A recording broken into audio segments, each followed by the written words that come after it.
Second time I read the Bible, I was thinking it's alright, man. I was thinking, nejde, i v duše все на гитарках.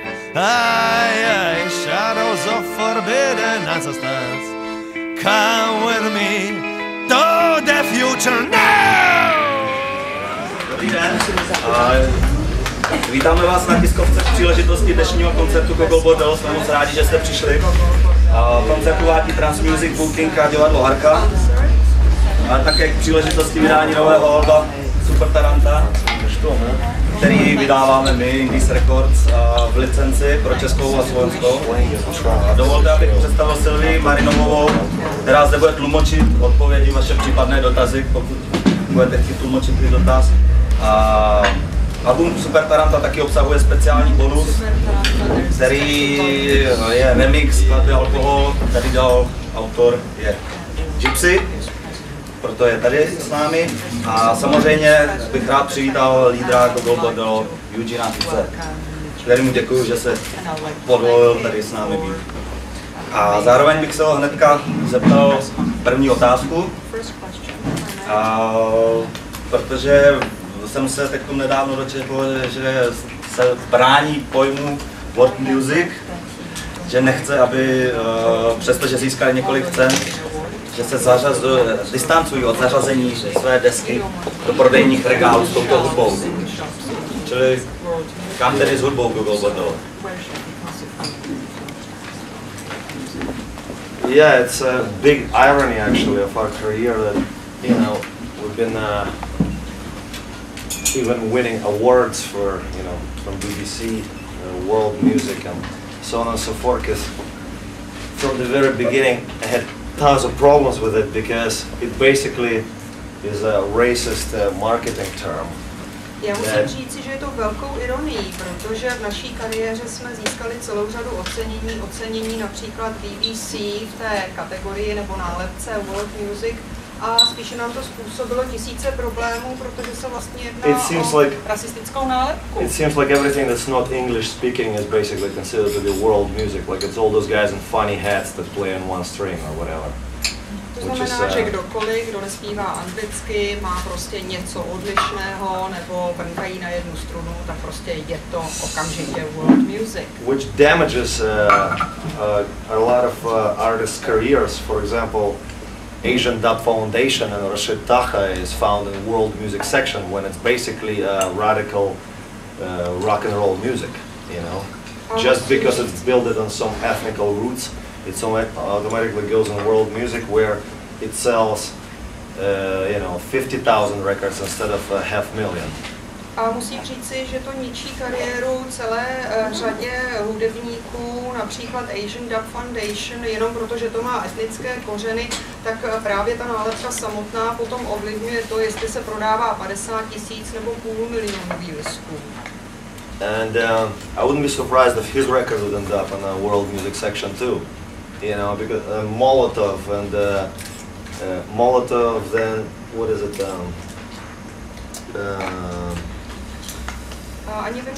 There's so many Mexican hip hop bands just automatically go into world music section. So our story with it was simple. Our first big debut kind of in the world was when our first record came out. We played with Manu Chao at Summer Stage, Central Park Summer Stage, which was a huge exposure.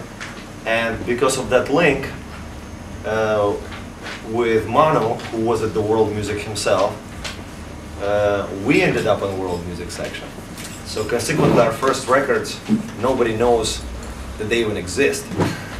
A musím říct, že by mě ani nepřekvapilo, kdyby ani jeho desky neskončily potom v té nálepce regálu World Music. A také jde o to, že když jsme vlastně debutovali, tak naše první deska, když jsme hráli s Močajem na letní scéně v Central Parku, tak jenom proto, že on byl zařazen do World Music, tak jsme tam vlastně paradoxně skončili i my. And so, you know, for me, basically the connection between what we do is a lot more stronger with rock and roll and subcultural music than this kind of a, you know, esoteric, pseudo-exotic world music, which is marketed, you know, And you know, that's where Chantel should go and stuff like that, and Bregovic. I don't want to have anything to do with that. That's garbage. Musím říci, že pro mě je důležité spíš, co dělám. To znamená, že já bych to zařadil spíše k nějaké té subkultuře rock'n'rollu a ne, aby cokoliv, co zní trošku jinak, poté bylo vnímáno jenom proto, že to má nějaký pseudoexotický nádech, tak aby se to zařazovalo po world music. Já si myslím, že příklad Bregoviče, se kterým nechci mít nic společného, je zcela jasný. And from the very beginning, our message is the connection between gypsy music and underground music. It's a connection that was never really explored, but it's so obvious, you know, if you look at the social and political setting where gypsy music is really coming from.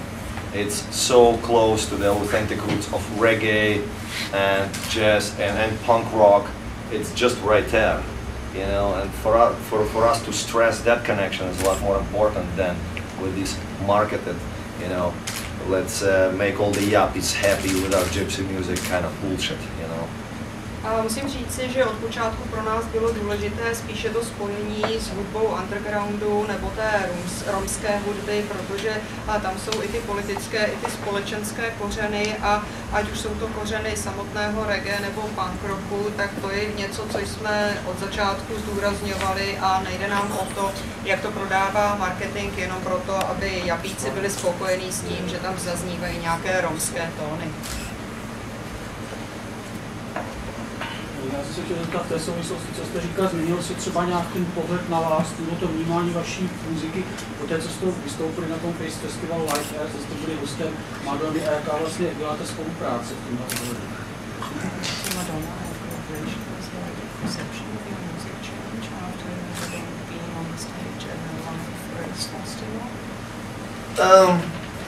I don't think it changed. I think it just kind of it brought a whole new range of people, but it's not like we were playing 50 people yesterday and now we're playing 5,000. You know, it's you know, we've been around for 10 years basically, and our history is pretty long, and it's just one of the amazing highlights, definitely, of our path. But it's funny because all the people that I thought are gonna hate it, they're actually the ones who were like, man, that was fucking amazing, you know. So I think because it was amazing, it was cleverly done, you know. It wasn't like, let's make you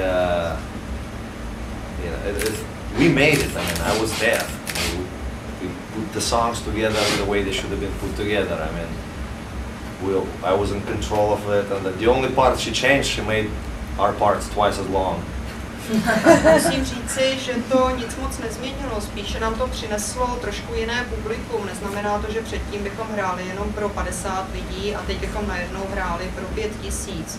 Hrajeme už docela dlouhou dobu, ta historie čítá 10 let, takže musím říci, že se spíš jednalo o něco, na co budeme vzpomínat jako o takový výjimečný milník. A myslím si, že předtím jsme si mysleli, že nás lidé za to budou, že tam vystoupíme nenávidět, ale musím říci, že pak říkali, že to bylo fakt skvělý a že jsme to udělali docela chytře a taky jsme měli pod kontrolou to, jakým způsobem je to poskládáno dohromady.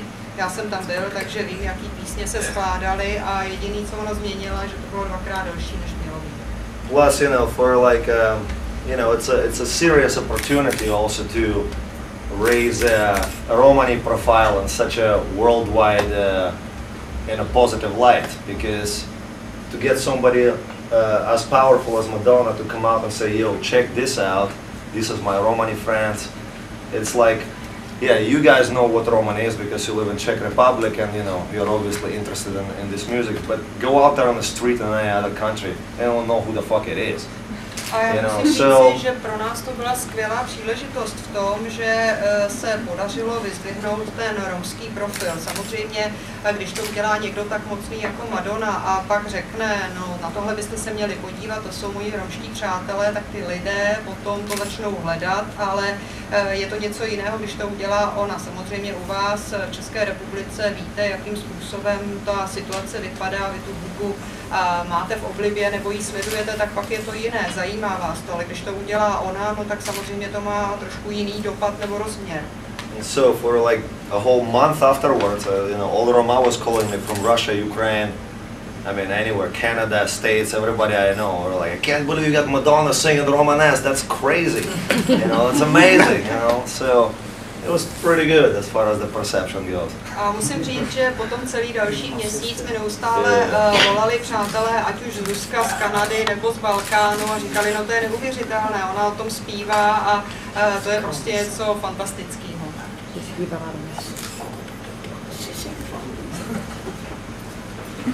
V povídání Alba Sperteranta jste říkal, že s ním dobijete svět, jak se vám to daří?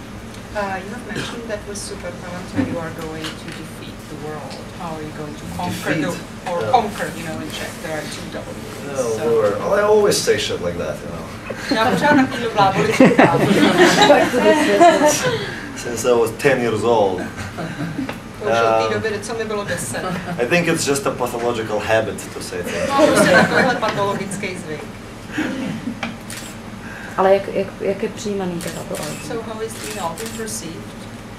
It's great. You know, been rated the rock album of the decade. Říká se tomu rockové album desetiletí.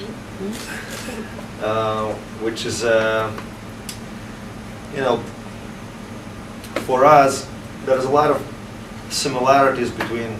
I think there's a lot of similarities between our band and band like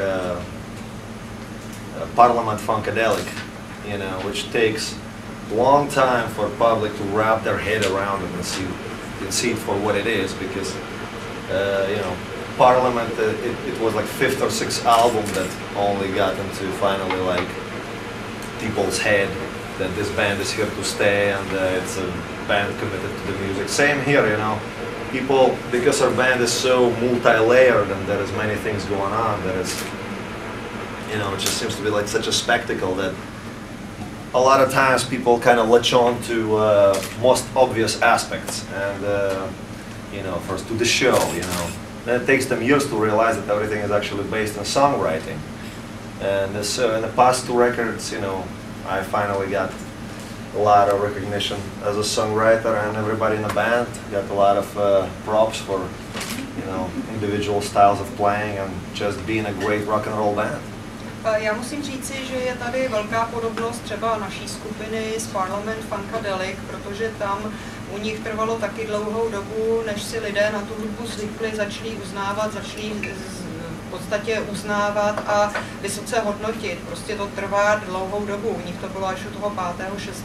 alba a jde o to, že vlastně naše skladby jsou hodně multivrstevné a já se domnívám, že lidé v tom prvním plánu vnímají jenom to divadlo nebo tu show a to je pro ně napřed ten první aspekt, který sledují a neuvědomují si, že hlavně skládám písně a za ty poslední 2 alba teprve jsem začal být sám uznáván jako skladatel a ostatní členové skupiny za to, jakým individuálním stylem třeba hrají.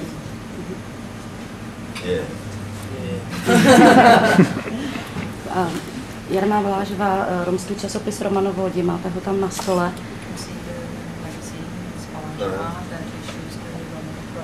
Já se chci zeptat na 2 věci. Vy jste hovořil o tom, že vás uráží, nebo že vám vadí svým způsobem, že vás někdy lidé zařazují do kategorie world music. Tak jestli si obecně myslíte, že cesta taková, i ta společenská pro romské kapely je lepší, když obsahují nějaké romské prvky a neprezentují se jenom jako romská kapela. Jestli je to lepší pro to prosazení se. A druhá otázka, proč jste si vybral pro spolupráci z české strany právě Gypsy.cz?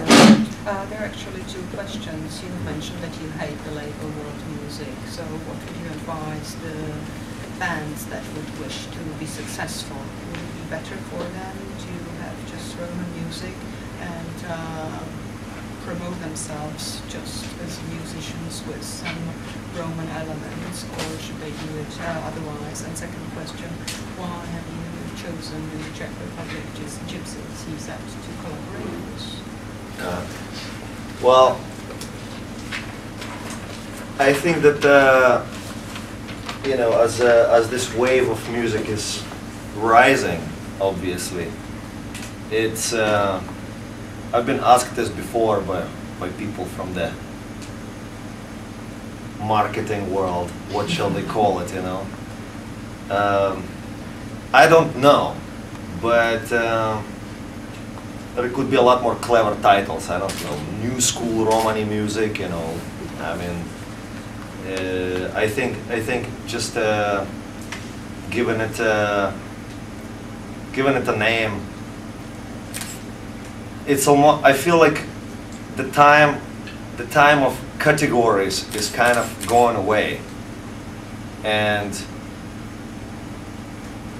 it's almost like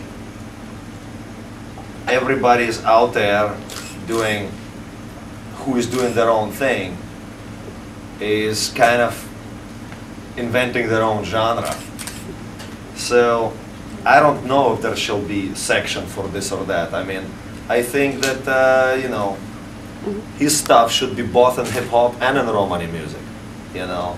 So, but you know, I can't solve all these marketing problems. That's not what I do, you know. I can only confuse them even more.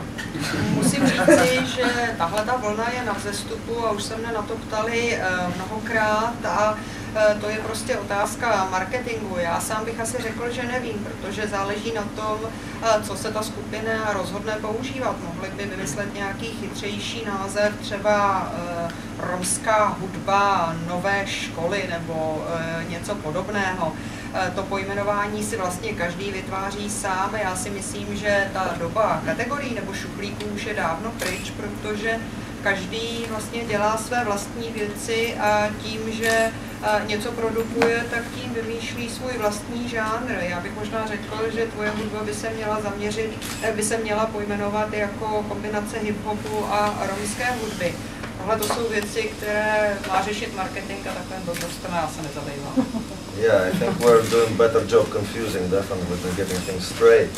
A myslím si, že je lepší ten pojem naopak zamlžit, než abychom se ho snažili rozjasnit. But you know, as you know, there's so many people now kind of, you know, in this genre of, you know, Balkan and Gypsy, and they're throwing these words around like without even knowing what it means. And most of it is basically people from Germany and you know, Netherlands and that neck of the woods, and who have nothing to do with this music, and they don't even know the roots of this music. That's why their stuff is kind of going to shit already. You know, if you listen to the first wave of this work, like all these compilations, like, you know, Electric Gypsyland, there was still some quality stuff there because they just discovered that music and they just basically gave it another sonic treatment. But it was basically without much change. Now, if you listen to even the second wave of all these works, it's already extremely low quality because they simply don't understand the fire of this music, and they don't understand it's where it is supposed to go.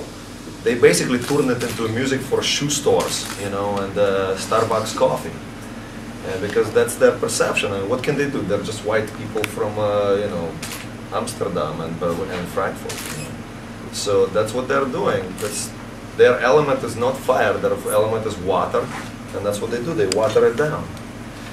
So that's why, for us, since we're kind of on the opposite spectrum of this music, we are the fire element. That's why it's interesting for us and important to collaborate with artists like our friend right here, and just artists that are at least connected to the community, or at least legitimate in some political sense, you know, because it's different to see Romani flag going up for us and those guys, you know what I mean? It's just different. It's just a whole different story.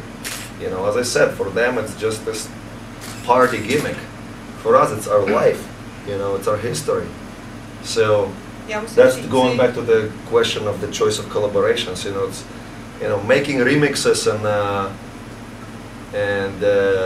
collaborations is a very big public statement, you know, of who you support. že v té oblasti, na kterou jste se ptala, proč, koho vybrat pro spolupráci, já si myslím, že v tomhle žánru se pohybuje strašně moc lidí. Oni si prostě vypůjčí nějaké slovo, ať už použijí termín Balkán nebo cikáni. Oni vlastně ani ten termín neznají ve smyslu věcné znalosti. To znamená, že většina z nich pochází ať už třeba z Německa nebo z Holandska, prostě z nějaké horní, dolní v Evropě a neznají ani kořeny toho, odkud ta hudba pochází, no a podle toho to vypadá. Teď bych měla použít to anglické slovo na 4 písmena, to si nedovolím, vy ho znáte. A ještě bych zmínil tu první vlnu, která se této hudbě věnovala. To byly sice kompilace, ale musím říci, že třeba Electric Gypsyland, ty se snažili aspoň o nějaké nové hudební stvárnění, takže to bylo relativně kvalitní v porovnání s tou druhou vlnou, která tedy nestála za moc, protože ti lidé si mysleli, že to něčím nadupou, že tam zapálí nějaký plamen, ale spíše se jednalo o takovou tu podmalovací zvukovou kulisu, ať už do nákupního střediska nebo do řetězce Starbucks. Prostě to o tom můžou Běloši z ať už Frankfurtu nebo Amsterdamu vědět. Oni vlastně místo toho, aby to rozpálili a byl to oheň, tak pro ně je to prostě taková naředěná vodička, nic o tom nevědí. Ale my se pohybujeme na opačné straně spektra a pro nás je důležité, když s někým spolupracujeme, jestli spolupracujeme s přáteli, jsou to pro nás lidé, kteří tu oblast znají, jsou napojeni na tu konkrétní komunitu a je to někdo, kdo nejen tu oblast zná, ale i ta jeho tvorba je legitimní. Prostě je to úplně jiné, když takzvaně oni vyvěsí tu konkrétní vlajku, je to spojeno i s jiným příběhem. Není to jenom taková ta nálepka nebo ozvláštnění nějakého večírku. A musím říci, že pro nás, když někdo udělá tenhle ten remixu, tak je to v podstatě skutečně takový veřejný prohlášení. Let's move on. Tak jestli jsou nějaké další dotazy? Poslední. Last question. Já bych se chtěl zeptat na kapelu Gogol Bordello, jak to ty členy drží pohromadě. A tak jsem slyšel, že ty jednotlivé členové mají celkem zajímavé osobní historie, tak je to něco celkem zajímavé. What does it make Gogol Bordello members of the band stick together? And I've heard that their personal stories are quite impressive, so can you talk about it? I made short courses for interpreting things. Well, yeah, it's a very family-spirited operation altogether, and it's not everybody can do it. We had some passing members that just could not hack the funk, you know, and I think that there is a certain commitment to what we do, to the message, you know, and the quality of performance. And without, that's what sorted people out, really, you know, because since the beginning, you know, for years we've been told that we're completely unmarketable and commercially, you know, it's not going to go anywhere. So, see, that will sort some people out right away. And it was based on, you know, in just authentic desire to make that what we do, you know, and then pass on this certain artistic message, which is same message as Bob Marley or Joe Strummer, you know, it's just the incarnation of it, you know. So, yeah, I think that's what keeps us together, you know, and even though the backgrounds are so extremely diverse, it's also a certain addiction for cathartic experience, because, as you know, this is not the band where it's a band that basically requires you to spill all your emotional guts every night, you know, which can turn into quite an addiction. Já musím říci, že fungujeme na takovém hodně rodinném a duchovním základu a také musím přiznat, že ne úplně každý to zvládne. Někteří členové prostě se z toho skoro složili, protože to nezvládli utáhnout prostě tu vodící linku. A já musím říct, že pro mě je důležité, že to sdělení, které chceme vyslat, my mu i věříme a jsme mu oddaní, stejně tak, jako je pro nás důležitá kvalita toho konkrétního vystoupení. A na samotném počátku nám lidi říkali, no vůbec, vy se nemůžete prosadit, vy jste vlastně něco, co se marketingově nedá uchopit, na to, aby to na sebe komerčně vydělávalo, a to samo o sobě některé lidi vlastně vyřadilo z toho, aby se mohli stát členy té širší komunity nebo té rodiny. Pro nás je důležité, abychom byli schopni předat to umělecké sdělení, ať už zmíním podobný typ toho ducha Boba Marleyho nebo Joeho Samara. Já si myslím, že právě na základě toho je možné utáhnout i to velmi odlišné prostředí nebo pozadí jednotlivých členů skupiny. A musím říci, že je to svým způsobem také druh drogy nebo oddanosti nebo návyku té katarzy, protože každý z členů skupiny vlastně nemůže nic z toho emočního, z toho, co prožívá, schovávat a někde ukrývat, a v podstatě je to skutečně večerní droga, protože každou noc na tom jevišti musíte odevzdat to, co cítíte.